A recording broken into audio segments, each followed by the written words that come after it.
தெரிந்த புராணம் தெரியாத கதை. கணபதி தந்த குரு தட்சிணை. முருகப்பெருமான் ஒரு சூரசம்ஹாரம் செய்தது நம் அனைவருக்கும் தெரியும்.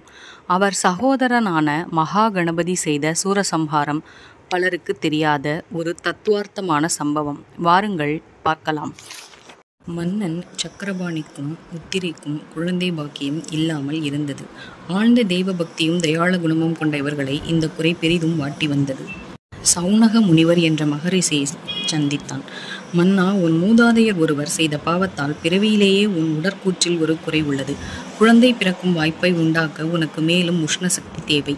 சூரிய பகவானை உபாசனை செய்தால் சூரிய பகவானின் சக்தியை உங்கள் உள்ளே கலந்து உனக்கு குழந்தை பாக்கியம் ஏற்படும் என்று கூறினார். மன்னனும் அவரது மனைவியும் தினமும் சூரிய பகவானை 40 நாட்கள் விரதம் இருந்து வழிபட்டனர். சூரியன் அருளால் தங்களுக்கு குழந்தை பிறக்கும் என்று அவர்களின் நம்பிக்கை வீண் போகவில்லை. 10 மாதங்களுக்கு பிறகு தங்க விக்கிரகம் போன்ற குழந்தையை பெற்றெடுத்தாள் உத்திரை. குழந்தை பிறந்ததுமே அதை சுற்றி ஒரு ஒளிவட்டம் தோன்றியது.